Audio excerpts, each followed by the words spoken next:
Yevgeny Svetlanov directs the Bolshoi Theater Orchestra. We'll go ahead and call the August 7th, 2013 special meeting to order at this time. I'm sorry, I almost skipped the roll call. We probably need to figure out who's here first. If the clerk could call the roll, please. Mayor Shirley, Vice Mayor Householder. Here. Commissioner Blanchard. Here. Commissioner Crawford. Here. Commissioner Hardy. Here. At this time, then, if those who are able, if you would please stand with me for a Pledge of Allegiance and a moment of silence. I pledge allegiance to the flag of the United States of America and to the republic for which it stands, one nation under God, indivisible, with liberty and justice for all.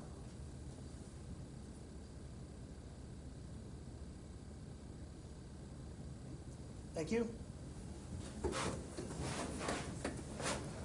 I think we'll go ahead and change the order around since we've got people in the audience who may want to speak on the health department discussion today. And that way you don't have to wait for our executive session, because we usually say 20 minutes. Sometimes it lasts much longer. So in the interest of letting you speak about the health department issue and then let you either stick around or be on your way with your day, we'll go ahead and open up for any public comment, again, on this health department issue, if you have anything to add to today's discussion.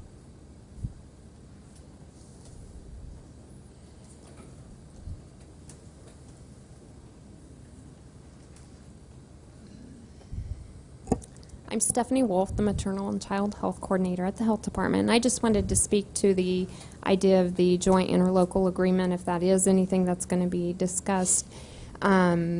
Just wanted to voice, I guess, our concern or our thought behind who would possibly sit on a board. We have heard there's concern that we have not had any oversight or anybody really to answer to, and I just wanted to clarify that during our board meetings, monthly board meetings, our expenditures are open for review, and actually, commissioners sit on that board, and one of the county commissioners, is actually our treasurer, so that's very open for everybody to see. As far as who we report to and who has oversight of us, we on a quarterly to semi-annual basis are reporting to our grantors, and those are open for anybody to review. So just want to clarify, we have nothing to hide. We have no concern with that at all. So if that is a concern, I know at one point there was discussion about possibly that board not having commission members on it. We have no problem with that. I know it's created some difficulty in this situation, but outside of this situation since 1955 it has worked fine. Our fear is just losing that expertise in the area that we definitely look to for guidance. So just want to put that out there for some thought. Good. Okay. Thanks. Hey, comments, anyone? Yeah, I just want to be clear that I don't think anybody on this board has ever questioned the integrity of the health department or in operations or in the financial part. So. Yeah. I would echo that same thought. I want to let the other commissioners speak first. I think you're exactly right, and you bring up a good point. If there's any question that there's any problems with finance, I don't think it's been voiced from this commission, and it's pretty clear that I believe the county commission has always had one of their commissioners is generally the treasurer. So if there was something that surprised them, I guess it would be because of their own lack of looking at the funds. But I was on the health board, and I know Commissioner Hardy and I think you're new to that, and of course you. I think Commissioner Crawford's been on with me. We see the financials. There should be nothing that surprises anybody. It's clear and upfront. Our desire more so to keep the commissioner's office. We understand ultimately we don't need to sit there in the meeting. We have the ultimate say of whether we like what you're doing or not by funding. If we don't like what you're doing, we could always stop funding you. I don't see the need for us to necessarily be on that commission. I think you guys do a fine job without us, and we do see the reports. That I think is the reason our thoughts of not having commissioners on there was simply we don't need to be there, and we think you guys do a fine job. So. Just if it's a roadblock. Oh, well, it's not a roadblock for us at all. Thank you. Anyone else on this? My name is Sue Holmes. I've spoken to you before. I just want to let you know that I support you going forward with any sort of an interlocal agency thing, and if the county can work on this together, it's what's best for the county and for the citizens. And it's, you know, these people are my friends, and I've talked to them, and they're worried about how their health insurance is going to go up. I, as a citizen, am concerned about how my taxes are going to go up and how they're being spent. You know, if this roof issue wouldn't have come up, they would still be quietly, competently doing their jobs. They're the kind of agency that flies under the radar until there's a measles epidemic or there's a flood or till there's a influenza outbreak. They're there doing their job. I just want people to realize they're always there, and if this roof issue wouldn't have come up, they'd still be doing their job as they have been for 55 or how many years it's been, since 1955. Thank you. Thank you. Any comments, anyone? And I would add, I do appreciate Commissioner Price reaching out to us with his understanding that an independent health department will be a higher cost to the taxpayers. And to what end? I mean, I don't know that we gain anything. We still have the same amount of oversight. It seems to make sense to him and us as well, but it seems to be falling on deaf ears to other people. And I think the numbers are very accurate that came to us from your accounting department over there. And I think it was $160-some thousand extra.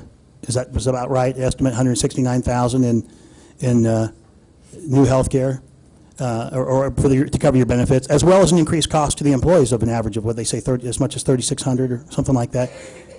It seems to me that the idea of raising taxes for power that you already have doesn't make sense to me, but here we are. So thank you. Anyone else?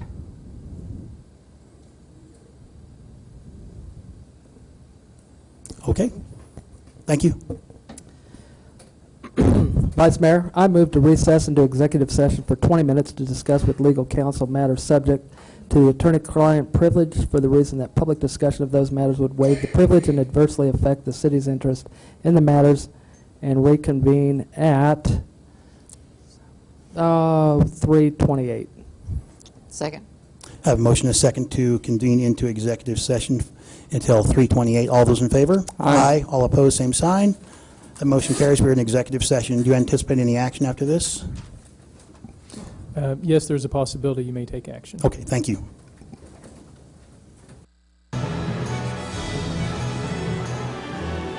Bring us back into session now. I think to kind of bring us back, there are some thoughts that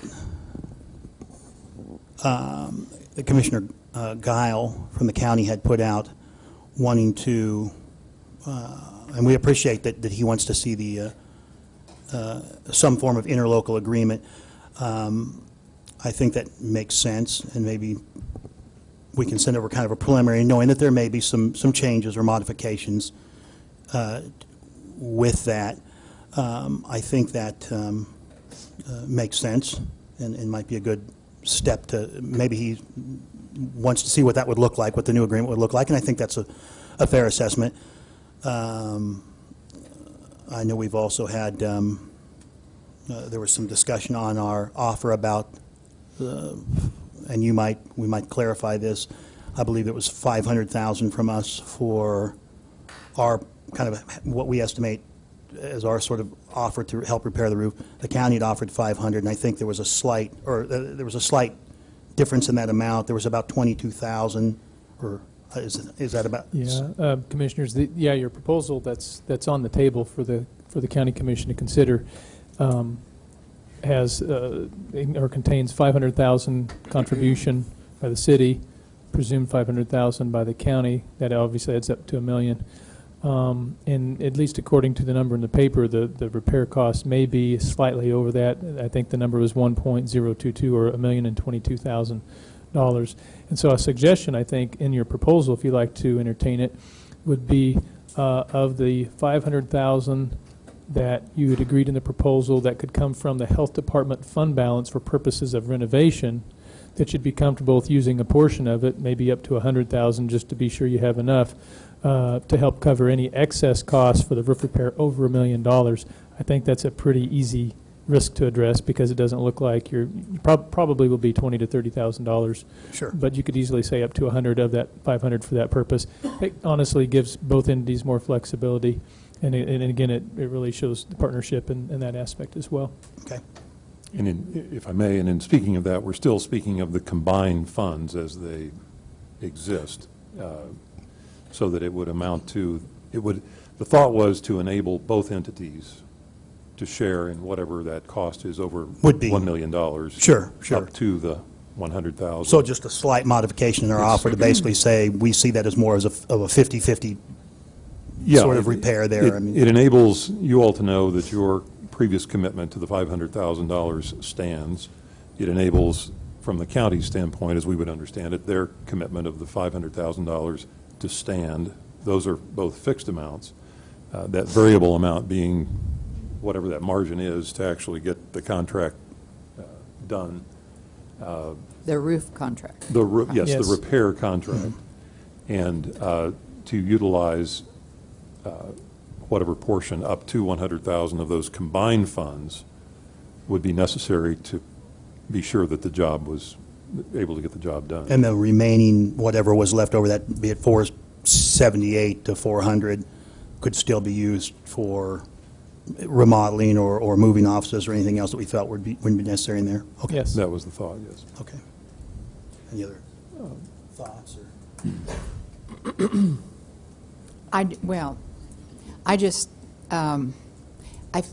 Maybe it's just my intuition, but I feel as if we're nearing some kind of an agreement, hopefully, and I'm happy to see that happen because we're under a lot of other interlocal agreements also, many. So I'm hoping that this will be looked upon approvingly by the county commission. And Go ahead. well, I'm going to say, if I may, Commissioners, I realize this is a bit unorthodox. The county commissioners did not have, certainly they obviously gave the latest proposal considerable attention yesterday, but we recognize, as I understand, they did not ultimately go to a formal vote. So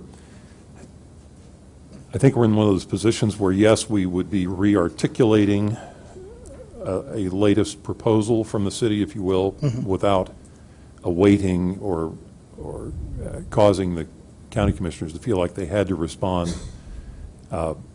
It's certainly your prerogative to do so if you wish, and if you think, I think it's a matter of we know what was considered and what was discussed, and you're listening to what the interests that have been articulated from the county standpoint. And I think it's certainly appropriate, if it's your wish, to essentially re-articulate or reconstruct, if you will, what you believe to be a proposal that you want to make at this time. With that in mind, I'm sorry, John, go ahead. Yeah, well, I too, just before I get here, I've been making notes here, but I would like to also acknowledge Commissioner Price and Commissioner Giles' willingness to, his interest in looking at what an interlocal agreement would look like. As Mr. Bankston mentioned, we did, I think most of us pay attention to the news and different interviews. And I think one of them was that Commissioner Guile was interested in seeing what that interlocal agreement would look like. So I think if we can provide him with that and put his mind at rest with that, I think, as Commissioner Crawford stated, I think we're really close to a deal here. So with that, if anybody has anything else, I'll try to help maybe reconstruct.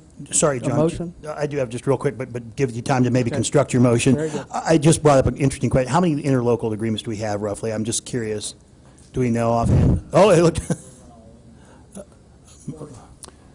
Yeah, some are. Somewhere in the 40s. Okay. Yeah. And are there other types of agreements or things we have? I'm just curious. I mean, is that pretty much the way we do things now, or? It's the way we do a lot of things functionally. It varies from computer technology to dispatching to jail services to EMS to Kenwood Park, Oakdale Park. There's a lot of examples of those agreements that are still active today. And this, the previous version of this was like a memorandum of understanding, or what was it? Well, kind it of was a joint resolution because under the statute that authorizes the joint Board of Health, it anticipates a joint resolution. That's the statutory means. We have suggested utilization of an interlocal agreement under the Interlocal Cooperation Act in this case, and I believe that's the same thought of Mr. Montoya, that provides some additional structure in this context that would be helpful, I think, to accomplish the objectives of both respective governing entities and the health board itself. That's why we've been on that model of looking at an interlocal agreement instead of that joint resolution. and the concept being that it just seems to be a stronger agreement, a longer lasting, or is there a more? It is the extent to which we are able to create an entity that can operate in the manner in which the health board and the health department generally operate. Whether it's even a matter such as liability coverage or employment matters, any number of matters that they are engaged in performing their function can be more readily addressed Brings up in the context of the interlocal agreement. When we throw out the term interlocal agreement, that's not just a term we use. That is a statutory term. There is Kansas law that the Interlocal Cooperation Act that sets out these terms that we would be defining and addressing in the same manner that the statute says we are to address them anytime you utilize that statute. And you brought up a good point, which, so under the current agreement that had been in place, if there was an employment issue, there's quite a bit of bureaucracy involved with that. It was a city thing and there was a county thing, and I don't want to confuse the public too much, but this would be a much more streamlined, easier one. I would hate to walk away from this a year and a half later if we come back to an agreement where we're basically kind of back where we were without at least some improvement. And so I'd like to think that this is a step up, an improvement from what we had before, and I think it is.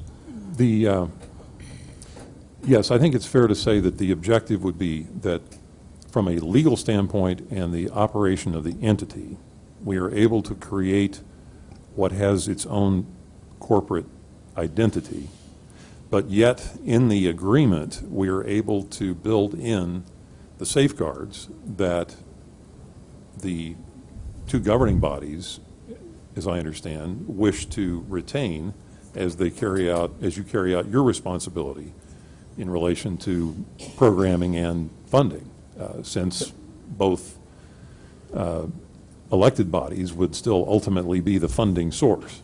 So the thought would be to create the entity sufficient to have the legal existence to carry out the mission of the health department, but yet in that agreement set up the structures that enabled you to fulfill your role and presumably the county commission to fulfill the role they desire to fulfill. Commissioners, I want to be sure that I answered your prior question accurately.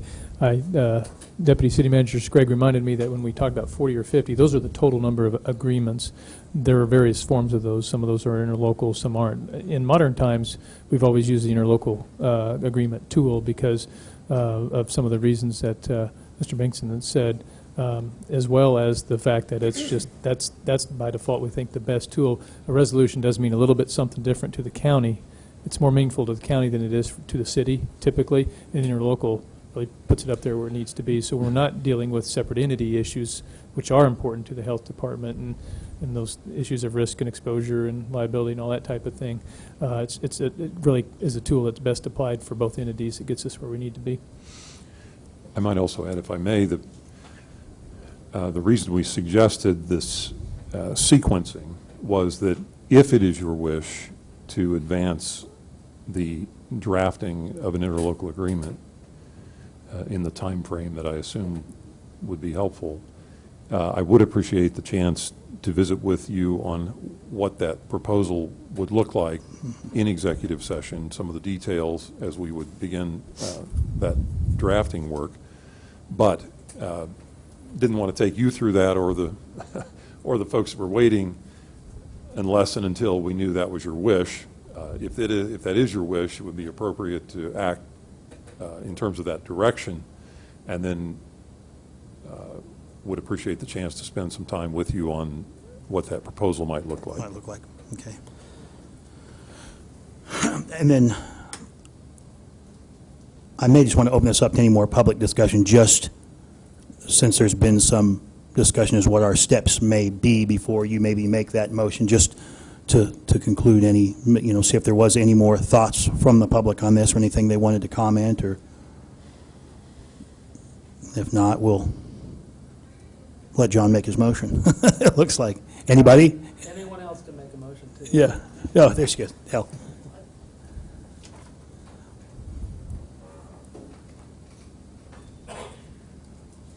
Dale Myers, 2530 Florida Soul, and I work for the health department.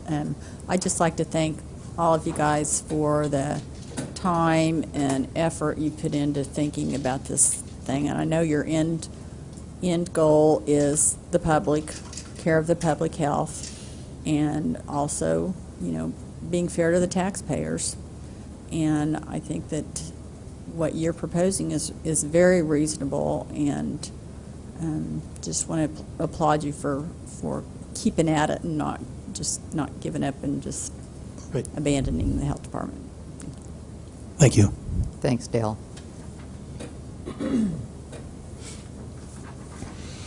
Commissioners, would a summary be helpful? Or are Maybe. you ready? Maybe. Yeah. Are you ready?